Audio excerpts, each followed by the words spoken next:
jumping to the same day to Bethesda. Yeah, that evening. Bethesda had a conference, their second conference ever. Yeah. They it was a good showing. Absolutely. Not as solid. Very solid one. Not as I don't know, impressive or exciting as last year because they didn't have a new Doom or a new Fallout, right? Right. But they had a few surprises and games here and there. Yeah. And they actually began the show with a surprise. Quake is coming back. Coming back. And Quake is a big thing. Yeah. This is called Quake Champions. It's a shooter, of course, coming to PC. And not much details. We saw a CGI trailer. Yeah. Trailer looks. I mean, the concept. We know what Quake is, right? And there's a lot of potential with that. Absolutely. Especially after how they pull off Doom. So we'll be seeing more of this on QuakeCon. Yes. Later this year, coming only to PC, but Quake fans, I'm sure, are looking forward to this. That was a neat surprise. Yes, yeah. I didn't expect that. Yeah, Quake is still a very it's a huge game, still up to date. And I remember I was watching IGN's pre-show, right? And I think it was Jared Petty. He's a big Quake fan, and somebody asked him, "Oh, would you like to see Quake come back?" And he went crazy on the pre-show, like. He really wanted that, but he was sure that wouldn't happen. And then the show first began, thing they did. And that's the first thing. Nice. And then I remember I was the post-show, and that dude was just hyperventilating. Right. So that's super very nice. cool. That's super very nice. nice. Then they talked about Elder Scrolls Legends. Yeah. Which is... It's a card game. Yeah. I mean, not my kind of thing, but... Right. I know many people are into that. Yes. And, well, speaking of card games, I want to talk about one, but that's later. Yeah. That's later. That's something that I'm excited about. But yes. Yeah, they talked about this. Then they showed some Fallout 4 and Fallout Shelter updates. Okay. Mm-hmm. That's cool. I mean, I don't play any of those games at all. But you're a Fallout 4 player, right? Yeah, so I am. What do you think about the Fallout 4 updates? I think it's cool. I think it's nice that they are keeping that game in the radar. They're not just forgetting about it. I mean. Bethesda has always been that kind of studio that never leaves any game in the dark or any game unsupported. We see still support for Skyrim, and that game it's almost 5 years old. Yeah. So I mean, I'm happy to see that they keep supporting and giving more content to Fallout gamers. I mean, the mods was a great addition that just came live a few months back, or weeks even. I think PlayStation just got them like a couple weeks ago. So support for Fallout it's great, and this continued support of the game it's even better. I mean, for Fallout Shelter I have no real input. I don't play the game. I don't play that much mobile. But Fallout 4 I think it's great. I think it's very absolutely interesting, and looking forward to more content coming on. It's exciting, right? Yeah. It's cool. Yeah. Definitely. Yeah, and then speaking of Skyrim, you said the word Skyrim.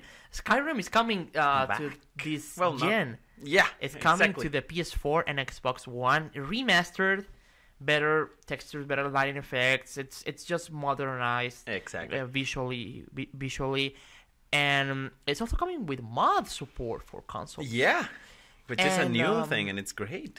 And I'm looking forward to it because I didn't got to fully play the game last gen because I just played 5-10 hours at most of the game. So nothing. Yeah, that's absolutely nothing because I got busy with other stuff, and I never got a chance to actually focus on that game for a month, 2 or 3 months. Yeah.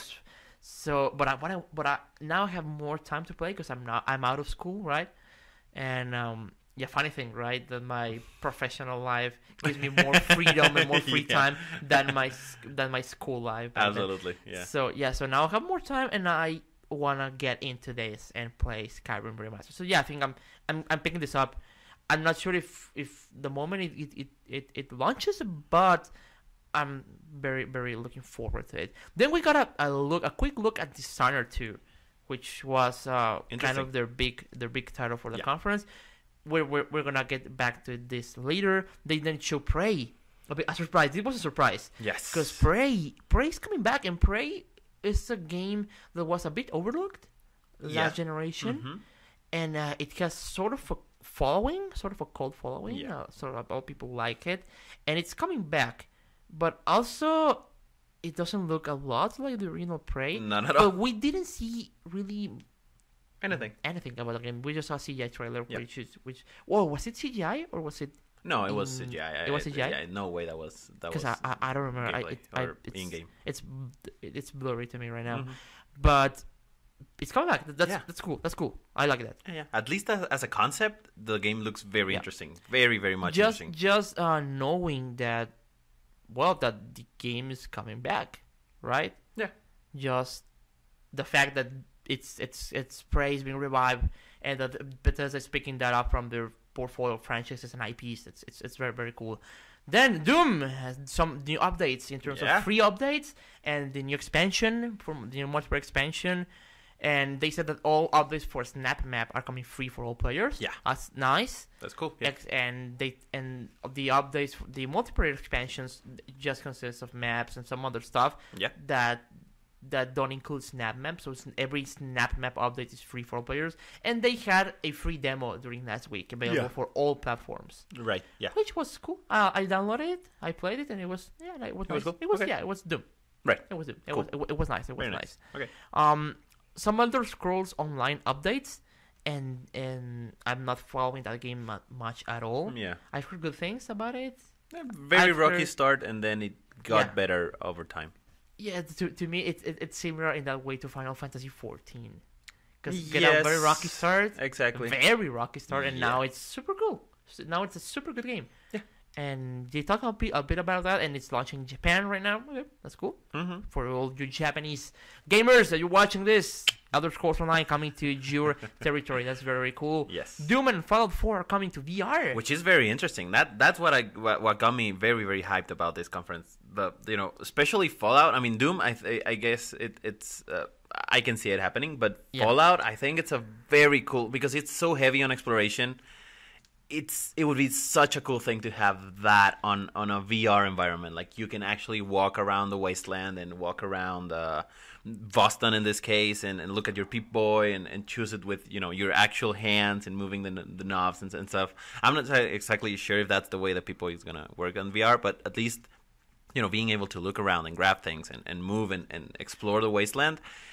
It's very interesting, very, very hyping, very, very. I mean, this is the kind of VR experience that I want to get. Maybe I didn't thought Fallout when VR came out, but a Fallout-esque game, and now that Fallout's actually coming to VR, it's exciting because it's a very much AAA game, huge in fan base and in following, and coming to VR. That's huge. I mean, I'm very, very, very pumped for this. Very pumped. And funny thing for me is that actually, when they announced both of these games for VR, Mm-hmm. the one that got my attention was Doom, because I thought of Fallout as being a game. Yeah, it's first person and you can have a lot of fun in this big world, but also I think because of how big it is, it may be a bit tiresome to really play, especially if you're meaning to play the Fallout 4 in its entirety in VR.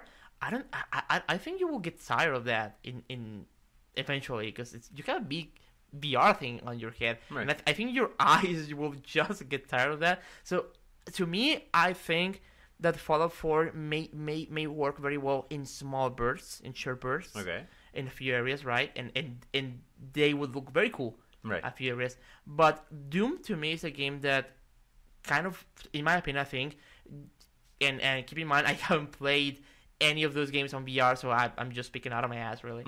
But the idea of Doom on VR, it sounds very cool for me, because it's an action.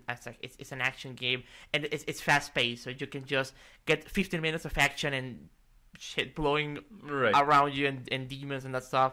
And I think I'm a bit more enticed into that idea than actually just sitting for 4 hours in Fallout 4 and just get my VR thing. I don't know. To me, Fallout 4 is a game that I think I'd rather play for long stretches on a TV. Mm-hmm.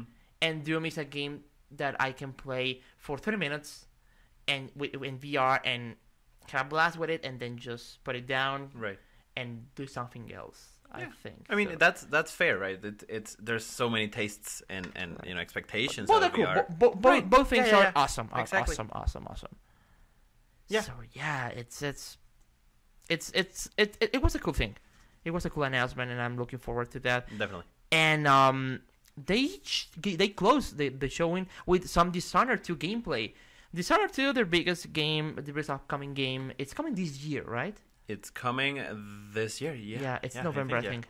So it looks very, very cool. However, man, I must say that I think the demo that it showed didn't November. do much justice to the game, I think, or looked a bit too slow and even boring at times to me. You think? Yeah, the demo, because I think, and again, I'm just speaking out of my head, right? Because I haven't played the game. I haven't seen. You didn't play the first one? No, I didn't. Oh, I okay. didn't. Okay.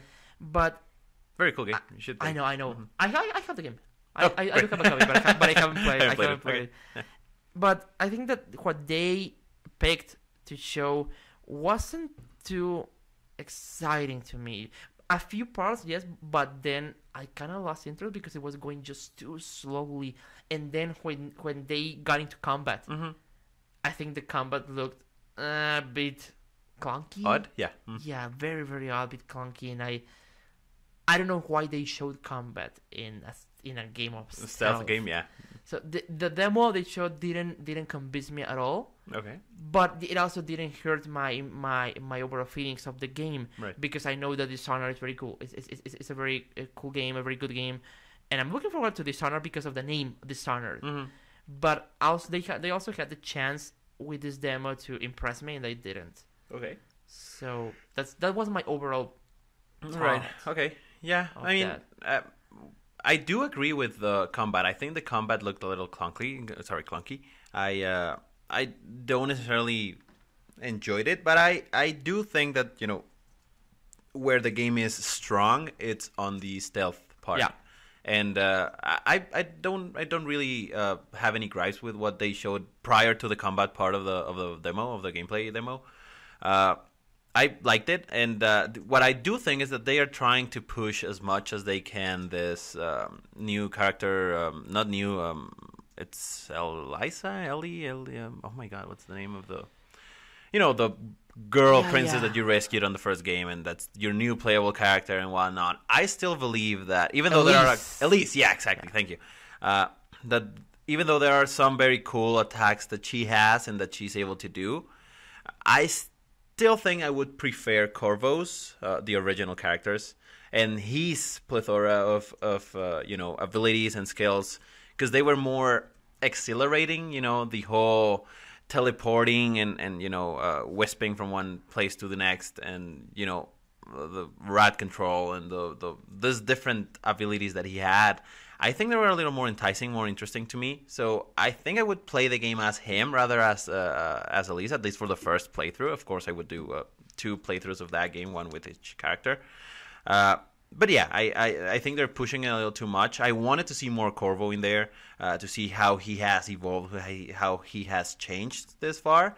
But as you said, I mean, the demonstration they had there wasn't bad, and it didn't hurt my reception and my expectations of the game.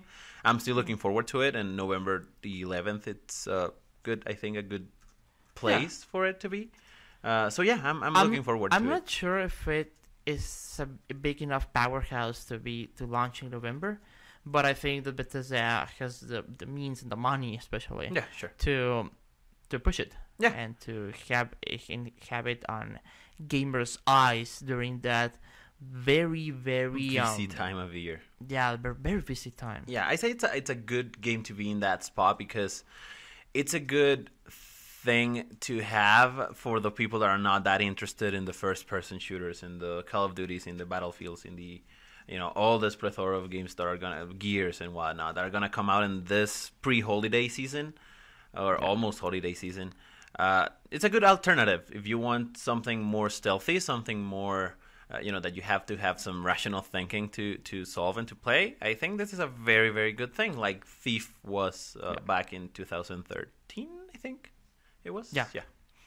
So yeah, I'm excited for it. I think Dishonored 1 was a hidden gem there in last generation, so I'm expecting good things from Dishonored 2. Yeah. I think they can definitely manage to pull something very, very, very cool out of all of this. And, Yes.